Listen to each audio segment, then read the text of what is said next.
दोस्तों अगर आप सभी का रेयर नोट्स और सिक्के को कोई भी सेल या फिर परचेज करने के नाम पे अगर रजिस्ट्रेशन फीस मांगता है तो आप लोग बिल्कुल भी मत दीजिए, क्योंकि रजिस्ट्रेशन फीस मांग रहे हैं यानी कि आपके साथ फ्रॉड होने वाला है। ठीक है, तो ये आप लोगों के लिए एक बहुत ही बड़ा सजेशन। दोस्तों आज के इस वीडियो में मैं आप सभी के लिए लेके आ चुका हूँ ब्रिटिश इंडिया का एक नोट और एक कॉइन्स, वहीं रिपब्लिक इंडिया का एक नोट्स और एक कॉइन्स। और इन चारों नोट्स और कॉइन्स का ओवरऑल प्राइस अगर हम देखें तो 85,500 रुपये तक इसका प्राइस जाता है। तो चाहे आप अपने कलेक्शन से इन नोटों और सिक्कों को सेल करो तो 85,500 मिल सकता है। वहीं अगर आप अपने कलेक्शंस के लिए इन नोटों और सिक्कों को खरीदना चाह रहे हो तो आपको 85,500 रुपये तक खर्च करना पड़ सकता है। तो वीडियो को बीच में या फिर अंत में मैं कहीं भी आप सभी को एक ऐसा ट्रिक बताऊंगा जिससे आप अपने इन नोट्स एंड कॉइन्स को कैसे और कहाँ सेल कर पाओगे। तो वीडियो को बिल्कुल स्किप किए बिना एंड तक जरूर देखना। तो देखिए यहाँ पे आपको बता दें, यहाँ पे ब्रिटिश इंडिया का किंग जॉर्ज 6 का एक नोट हमने रखा है जो कि 1 रुपये का नोट है, जिसका प्राइस जाता है 50,000 रुपये। वहीं ब्रिटिश इंडिया का किंग जॉर्ज 6 का एक कॉइन हमने रखा है जो कि 2 अन्ना का कॉइन है और इसका प्राइस जाता है 25,000 रुपीज़ तक। ठीक है, और वहीं अगर हम बात करें रिपब्लिक इंडिया का, तो रिपब्लिक इंडिया का हमने यहाँ पे रखा है एक 5 रुपये का नोट जिसका कीमत यहाँ पे जाता है 4,500 रुपीज़। और वहीं हम बात करेंगे रिपब्लिक इंडिया का 1 रुपये का एक कॉइन जिसका कीमत जाता है 6,000 रुपीज़ तक। तो यहाँ पे डिटेल बात करेंगे ब्रिटिश इंडिया का ये दोनों नोट्स एंड कॉइन्स कौन सा है, क्या एलिमेंट्स है, क्या स्पेसिफिकेशन है जिसकी वजह से इतना रेयर है और इतना प्राइस जाता है। वहीं रिपब्लिक इंडिया का वो नोट्स एंड कॉइन्स कौन सा है जिसका बदले कितना प्राइस मिल सकता है, यानी क्या इसका खासियत है, एलिमेंट्स क्या है। देखिए वीडियो के शुरू में आपको बता दें, जो नोट्स होते हैं ना, जो करेंसी होते हैं, इनका जो रेयरिटी है उसको डिटरमाइन करने के लिए आपको 3-4 चीज़ों को ध्यान रखना होता है। सबसे पहले तो उस नोट का मिंट यानी कि इशूइंग ईयर क्या है, मतलब उसमें ईयर क्या है, वो सिग्नेचर क्या है उसमें, मतलब कौन से गवर्नर का सिग्नेचर है, ये मायने रखता है। प्रीफिक्स और इंसर्ट ये 2 चीज़ मायने रखता है, यानी कि ओवरऑल 4 और सीरियल नंबर भी मायने रखता है। तो एक नोट्स का रेयरिटी डिपेंड करता है इन 5 एलिमेंट्स के ऊपर। तो आपको डिटरमाइन करना होगा, तो इन 5 चीज़ों को ध्यान से जानना होगा और कौन सी चीज़ों का प्लेसमेंट कहाँ पे होता है ये चीज़ आपको जानना होगा। यानी कि एक नोट के अंदर प्रीफिक्स कौन सा है और कहाँ प्लेसमेंट होता है, इंसर्ट कौन सा है, कहाँ प्लेसमेंट होता है, ईयर तो चलो आपको समझ में आ जाता है, सिग्नेचर भी आपको समझ में आ जाता है, ठीक है, सीरियल नंबर आपको समझ में आता है, लेकिन प्रीफिक्स और इंसर्ट आपको चीज़ें समझ में नहीं आती है। तो वो भी चीज़ें आगे आपको बताएंगे।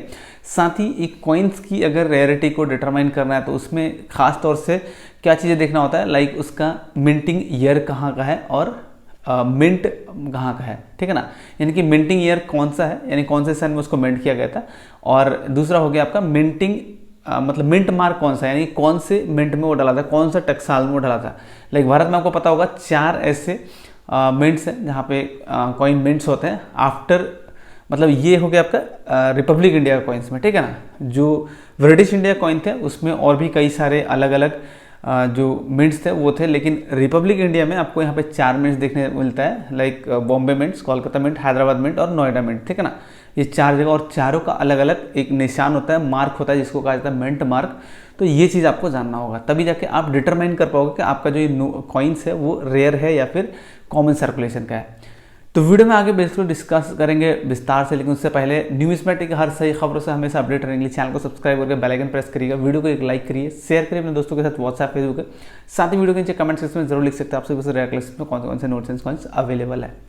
तो अभी हम लोग विदाउट वेस्टिंग एनी टाइम सीधे मोबाइल स्क्रीन पे चलेंगे और जो भी चीज़ें, जो भी प्राइस है या फिर जो भी सेलिंग मेथड है वो अकॉर्डिंग टू विथ प्रूफ आप सभी को बताने वाला है। तो ऐसा नहीं है कि चीज़ें आपको सिर्फ बता रहा हूँ और प्रूफ नहीं दे रहा हूँ, ठीक है ना। तो बिल्कुल प्रूफ के साथ होगा, तो वीडियो में बिल्कुल अंत तक बने रहिएगा। और वीडियो को अभी तक अगर शेयर नहीं किया तो एक शेयर जरूर करिएगा और वीडियो को एक लाइक जरूर करिएगा। तो चलिए अब सीधे मोबाइल स्क्रीन पे चलते हैं। ठीक है, सबसे पहले यहाँ पे आता है हमारे किंग जॉर्ज 6 का 1 रुपये का ये एक नोट है, ठीक है। आप लोग देख सकते हैं किंग जॉर्ज का यहाँ पे पोर्ट्रेट बना हुआ है, किंग जॉर्ज 6 लिखा भी है यहाँ पे। और ये ओवर साइड और ये रिवर साइड आप लोग देखिए, ओवर साइड में यहाँ पे लिखा हुआ है गवर्नमेंट ऑफ इंडिया, ठीक है। उसके बाद नीचे यहाँ पे 1 रुपये लिखा है। उसके बाद यहाँ पे प्रीफिक्स है J33, उसके बाद यहाँ पे सीरियल नंबर, उसके बाद यहाँ पे इंसेक्ट A है, ठीक है, ध्यान से देखो। उसके बाद इसका रिवर साइड में यहाँ पे 1 रुपये का कॉइन यहाँ पे आपको देखने को मिल रहा होगा, ठीक है। उसके बाद यहाँ पे रीजनल लैंग्वेजेस अलग अलग लिखा है 1 2 3 4 5 6 7 अलग अलग रीजनल लैंग्वेजेस है। यहाँ पे 1, उसको 1 रुपये, उसके बाद यहाँ पे वाटर मार्क आपको देखने को मिल रहा होगा। तो ये रहा इस नोट का फिजिकल ओवरव्यू, ठीक है। अब हम बात करते हैं इसका डिटेल स्पेसिफिकेशन। देखिए सबसे पहले इसका कुछ डिटेल्स देखिए। First issued in 1944 on the machine made paper with watermark profile portrait of George 6 to right, ठीक है ना। देखिए ये मशीनरी इशूड नोट है किंग जॉर्ज 6 का, फर्स्ट 1944 का, ठीक है ना। 1 रुपये का ये जो नोट है वो 1944 में ये फर्स्ट किंग जॉर्ज 6 का नोट इशू हुआ था। In lieu of the portrait on the right 1940 silver coin of George 6 was depicted. तो यहाँ पे जो ये है ये एक सिल्वर कॉइन का डिज़ाइन बना हुआ है यहाँ पे 1940 का, ठीक है ना। 1940 का एक सिल्वर कॉइन का डिज़ाइन है ये जो कॉइन है ये 1940 का सिल्वर कॉइन का पोर्ट्रेट, ठीक है। यहाँ पे लिखा हुआ है इन ओवर्स एंड रिवर्स, ठीक है, विड्रॉन फ्रॉम सर्कुलेशन ऑन 27 अक्टूबर 1957। तो ये जो नोट है ये इशू हुआ था 1944 में और इसको विड्रॉ किया गया था सर्कुलेशन से 1957 में, यानी कि देश आज़ाद होने के बाद, यानी कि आफ्टर 1947, ठीक है। तो यहाँ पे देख सकते हैं ये इस नोट का सबसे पहले तो ओवरव्यू आपको दिखा दिया। अब हम बात करेंगे इसमें का कौन से नोट कौन से स्पेसिफिकेशन वाला है रेयर है। देखिए यहाँ पे 3 दिया हुआ है, ठीक है ना। तो यहाँ पे तीनों में से आपको नहीं देखना है, यहाँ पे देखिए अलग अलग प्राइस है, 1500 है, 50,000। तो यहाँ पे 2 नंबर जो है देखिए यहाँ पे इसमें सिग्नेचर होना चाहिए सी जॉनस का, ठीक है ना। सी जॉनस का सिग्नेचर आपको देखने को मिलेगा। ए इंसर्ट होना चाहिए और प्रीफिक्स होना चाहिए डब्ल्यू, जबकि इसमें आपको इंसर्ट तो ए ही देखने को मिल रहा है लेकिन प्रीफिक्स यहाँ पे जे दिख रहा है, तो यहाँ पे डब्ल्यू होना चाहिए, ठीक है। प्रीफिक्स अगर डब्ल्यू है और सीरियल नंबर इन ब्लैक, यानी कि ये जो सीरियल नंबर ये ब्लैक कलर में होगा तो इसका कीमत जाता है 50,000 रुपीज़। देखिए आप लोग, ठीक है। यहाँ पे मैंने बता दिया सी जोनस का इसमें सिग्नेचर होना चाहिए, यानी कि सिग्नेचर यहाँ पे होना चाहिए सी जोनस का, ठीक है, सी जोनस। उसके बाद यहाँ पे इंसर्ट ए होना चाहिए जबकि ए है, प्रीफिक्स होना चाहिए डब्ल्यू, यहाँ पे जे है यहाँ डब्ल्यू होना चाहिए, ठीक है। सीरियल नंबर ब्लैक कलर में होना चाहिए जो कि आप लोग देख सकते हो। तो ये एक काफ़ी रेयर नोट है और इसका कीमत जाता है 50,000 रुपीज़ तक अकॉर्डिंग टू कंडीशन। तो ये हमारा किंग जॉर्ज 6 का सबसे पहला 1 रुपये का नोट, ठीक है। तो ये आप लोग डिटेल एक बार फिर से देख लीजिए अच्छे से, ताकि आपको चीज़ें समझने में आसानी होगा। और आपके पास अगर ये अवेलेबल है तो आप लोग इसको ईजिली इतने प्राइस में सेल आउट कर सकते हो या फिर परचेज कर सकते हो अपने कलेक्शन के लिए, ठीक है। तो ये रहा हमारा किंग जॉर्ज 6 का सबसे पहला 1 रुपये का note with price 50,000 with proof, आप सभी को हमने एक्सप्लेन किया। अब हम बात करेंगे यहाँ पे 5 रुपये का रिपब्लिक इंडिया का नोट, ठीक है ना, क्योंकि सबसे पहले हम बात करेंगे जो नोट्स है उसके बाद हम बात करेंगे कॉइन्स का। तो पहला हो गया हमारा ब्रिटिश इंडिया का 1 रुपये का किंग जॉर्ज 6 का सबसे पहला नोट। अब हम बात करेंगे 5 रुपीज़ का रिपब्लिक इंडिया का सबसे पहला नोट, ठीक है। देखिए यहाँ पे हमने पहले ही बताया था जो 5 रुपये का रिपब्लिक इंडिया का जो नोट है सबसे पहला, उसका प्राइस है 4500। आप लोग देख सकते हैं प्राइस यहाँ पे हमने ऑलरेडी दिखा दिया आपको।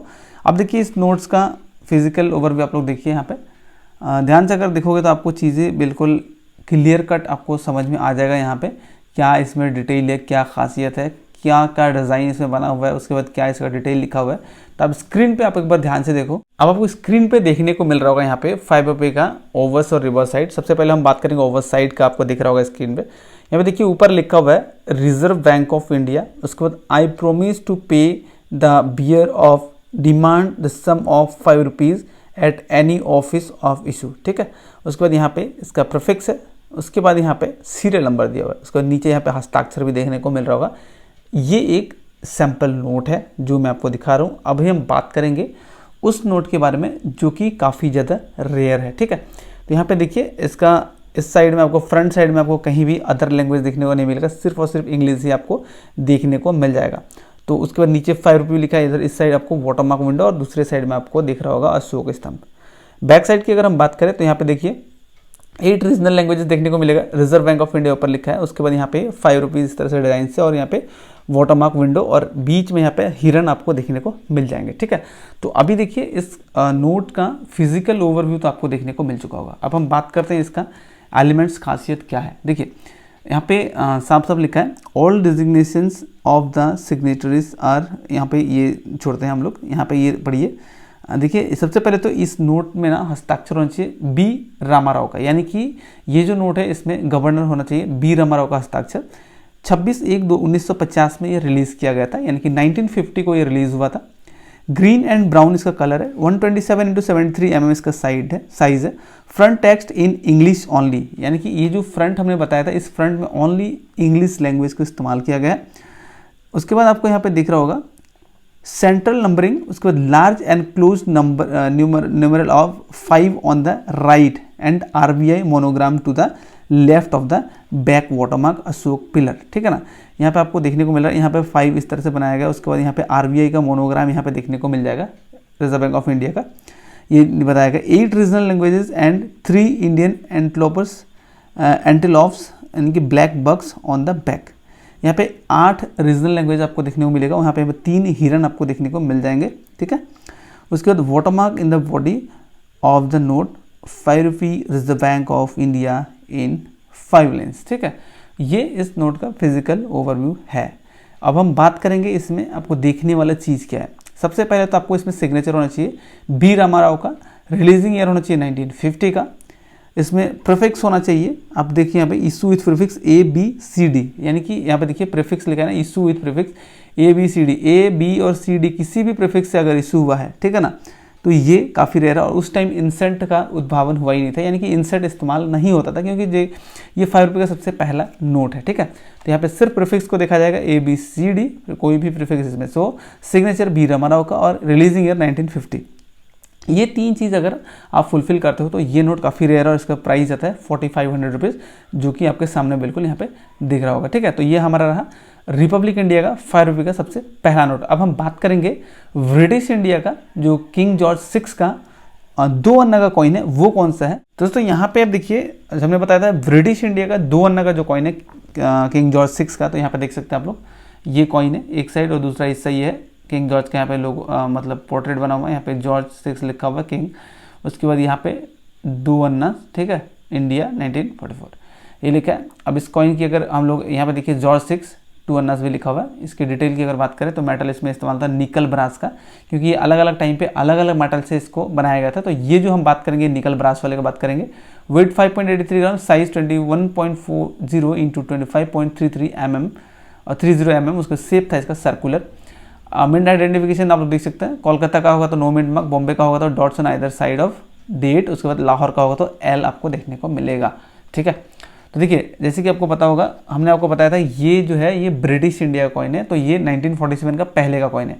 ये कॉइन जो है रिलीज हुआ था आपका 1942 से लेकर 1945 तक, 1942 से लेकर 1945 तक इसको मिंट किया गया था। अब देखिए हम जो बात करेंगे 25,000 हमने बताया था, तो ये 1944 का कॉइन है, ठीक है। 1944 में ये कॉइन रिलीज कहाँ हुआ था, बॉम्बे, कोलकाता और लाहौर, ठीक है ना। ये 3 मिंट्स में इसको मिंट्स द्वारा रिलीज किया गया था। तो हमें आपको देखना है जो है वो है कलकत्ता मिंट का, यानी कि 1944 का अगर आपके सभी के पास कलकत्ता मिंट का ये 2 अन्ना का निकल ब्रास वाला कॉइन है, तो इसका यूएनसी प्राइस आता है 25,000, एक्स्ट्रा फाइन में 6,000, वेरीफाई में 3,000 और फाइन कंडीशन 1,000। तो ये कंडीशन के ऊपर डिपेंड करेगा आप किस कंडीशन में इस कॉइन को रखे हो। तो हमने शुरुआत में बताया था आपको 25,000 तक इसका प्राइस है। तो आप लोग देख सकते हैं लाइव प्रूफ के साथ यहाँ पे किंग जॉर्ज 6 का ब्रिटिश इंडिया का 2 अन्ना का कॉइन, जो कि निकल ब्रास का है और इसका प्राइस आता है यूएनसी कंडीशन में 25,000 रुपीज़ तक, जो कि इसका पूरा ओवरव्यू फिजिकल डिटेल एक्सप्लेन कर दिया आप सभी के सामने। तो आप लोगों को सिर्फ कमेंट करके बताना है कि आप सभी के पास क्या किंग जॉर्ज 6 का ये 2 अन्ना का ब्रास निकल ब्रास वाला कॉइन अवेलेबल है, ठीक है। और साथ में आप ये भी लिख सकते हैं कमेंट में आप सभी रेयर कलेक्शन में कौन कौन से नोट्स एंड कॉइन्स अवेलेबल है। तो अब हम बात करेंगे जो हमारे रिपब्लिक इंडिया, यानी कि रिपब्लिक इंडिया का जो 1 रुपये का कॉइन है 6,000 वैल्यू रखता है, वो कौन सा है। तो यहाँ पे जो हमारा आखिरी कॉइन आता है रिपब्लिक इंडिया का 1 रुपये का कॉइन, यहाँ पे देखिए 1970 का ये कॉइन आपको दिख गया होगा, ठीक है। तो यहाँ पे आप ध्यान से देखो, बिल्कुल इस कॉइन का डिटेल की सीधे बात करते हैं हम लोग। यहाँ पे ये तो बिल्कुल कॉमन कॉइन है, आप लोग देखिए इसका डिज़ाइन। यहाँ पे एक साइड में आपको यहाँ पे 1 डिनोमिनेशन है, उसके बाद यहाँ पे अनाज का है, उसके बाद रुपी 1970 नीचे मिंट मार्क है, उसके बाद ऊपर रुपया लिखा है हिंदी में, नीचे यहाँ पे बीच में लिखा है इंग्लिश में रुपी, उसके बाद यहाँ पे एक साइड में अशोक स्तंभ, भारत और इंडिया, ठीक है। ये तो कॉमन बात है, आपको देख के समझ में आ रहा होगा। अभी हम बात करते हैं इसका डिटेल की। पीरियड है इसका 1962 एंड 1970, यानी कि ये जो कॉइन है बहुत कम टाइम तक बहुत रिलीज़ किया गया था, लाइक 1962 में रिलीज़ किया गया था एंड 1970 में रिलीज़ किया गया था, बीच में ये बिल्कुल गायब था, ठीक है। अब देखिए मेटल इसमें इस्तेमाल था निकल, वेट था 10 ग्राम, साइज था 28 mm, शेप था सर्कुलर, ठीक है। अब देखिए 1962 में ये जो कॉइन है इसको रिलीज़ किया गया था कोलकाता मिंट द्वारा, और 1970 में जब रिलीज़ किया गया था इसको किया गया था बॉम्बे मिंट द्वारा। तो कोलकाता मिंट द्वारा जब इसको इशू किया गया था ना, तो इसका क्वांटिटी थोड़ा सा ह्यूज था, अच्छे खासे क्वांटिटी में इसको रिलीज़ किया गया था, इसीलिए कोलकाता मिंट का जो कॉइन है वो कॉमन सर्कुलेशन का कॉइन है, यानी कि स्केयर कैटेगरी का कॉइन है, रेयर नहीं है वो। लेकिन 1970 में जब बॉम्बे मिंट से इसको रिलीज़ किया गया तो वो काफ़ी कम मात्रा में, बहुत कम मात्रा में इसको रिलीज़ किया गया। तो क्या हुआ, ये बहुत कम मात्रा में रिलीज़ करने की वजह से ये काफ़ी रेयर हो गया। देखिए यहाँ पे आर लिखा है नहीं कि रेयर, और शॉर्टेज हो गया इसका, मिंटेज शॉर्ट होने की वजह से मार्केट में ये बिल्कुल शॉर्टेज हो गया और इसका प्राइस जो है काफ़ी हाई हो गया। इवेंसी में इसका प्राइस जाता है 6000, एक्स्ट्रा फाइन में 4000 और वेरीफाइन में 3000। तो ये इसका प्राइस जाता है आपका अकॉर्डिंग टू मतलब कंडीशन, ठीक है। तो ये हमारा 1970 का देख सकते हैं आप लोग, बॉम्बे मिंट का यहाँ पे मिंट मार्क आपको देखने को मिल रहा डायमंड मिंट मार्क, ठीक है। तो ये कॉइन आप लोग बिल्कुल ध्यान से देखो, इसको सिर्फ 2 ही साल में रिलीज़ किया गया था, 1962 एंड 1970। 1962 में ये काफ़ी ज़्यादा मात्रा में रिलीज़ हुआ था, इस वजह से कॉमन सर्कुलेशन का कॉइन है। 1970 में बहुत लो मिंटेज हुआ था, इसी वजह से ये रेयर कैटेगरी का नोट कॉइन है, तो इस वजह से इसका प्राइस जाता है 6000 रुपीज़ तक। तो ये है हमारा आखिरी कॉइन, रिपब्लिक इंडिया का 1 रुपये का 1970 का कॉइन। आप लोगों के पास अगर है तो कमेंट करके हमें ज़रूर बताइएगा। तो आई होप आप सभी को ये चारों नोट्स एंड कॉइन्स के बारे में डिटेल हम समझा पाए होंगे। और हमने वीडियो की शुरुआत में बताया था आप सभी को बताने वाले हैं कैसे आप इसको सेल कर सकते हैं या फिर परचेज कर सकते हैं। तो देखिए आने वाले टाइम पे कुछ एग्जीबिशंस होने वाले हैं, उन एग्जीबिशंस का डिटेल आपको स्क्रीन पे देखने को मिल रहा होगा। वहाँ से आप नोट डाउन करिए उनके एड्रेस, डिटेल्स और फ़ोन नंबर, और पता करिए कहाँ पे है। अगर आपके आसपास में कहीं भी है तो आप इसको ईजिली उन एग्जीबिशन से जाकर सेल या परचेज कर सकते हैं। अदरवाइज अगर आप सभी लोग चाह रहे हैं वेबसाइट पर ऐड पोस्ट करें, यानी क्विकर OLX पे ऐड पोस्ट करके कैसे अपने नोट्स एंड कॉइन्स को सेल या फिर परचेज करें, तो उसका भी वीडियो हमने सेपरेट बना रखा, उसका लिंक वीडियो को डिस्क्रिप्शन बॉक्स में मिल जाएगा। उस वीडियो को चेकआउट करिए और जाइए वहां से और आप ऐड पोस्ट करके अपने नोट्स एंड कॉइन्स को सेल करिए या फिर वहां से आप खरीदारी भी कर सकते हैं। Thanks for watching.